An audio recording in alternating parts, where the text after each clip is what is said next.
Hlavné ako nové výzvy týchto rokov vždy je digitalizácia, takže budeme sa sústrediť na digitalizáciu aj u nás. Rozvíjame už veci, ktoré máme pripravené a ktoré sú už reálne funkčné.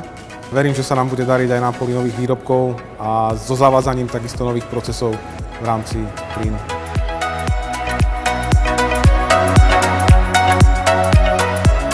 Si myslím, že filozofia Leanu by mala byť aplikovateľná v prostredí, v ktorom sa bežne nachádzame. Či to je život, či to je šport, ktorý robíme.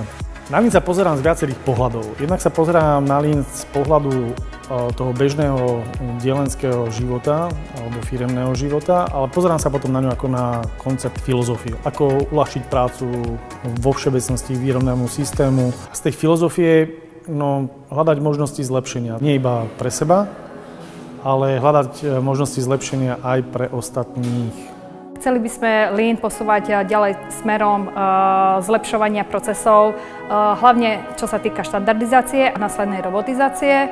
Takisto v rozvoji ľudí veľký dôraz kladieme na hľadanie nových talentov, ktorí budú tieto Lean praktiky praktizovať v projektoch a neustále sa zlepšovať. Lean je pre mňa predovšetkým filozofia riadenia vecí. V riadení obchodných vzťahov a v dodávaní tovaru, ktorý si od nás zákazník objedná.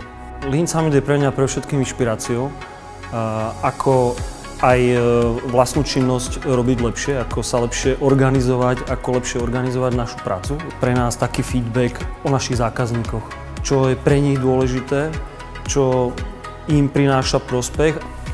Lean Slovnaft sa bude oveľa viacej spolupracovať s biznesom možno ako doteraz.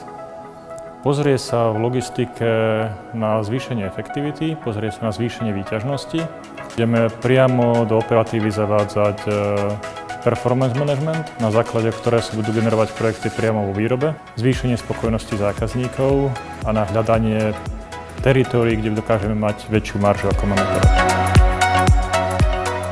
Veľmi sa teším, že druhý ročník Lean Summit Slovakia je úspešne za nami.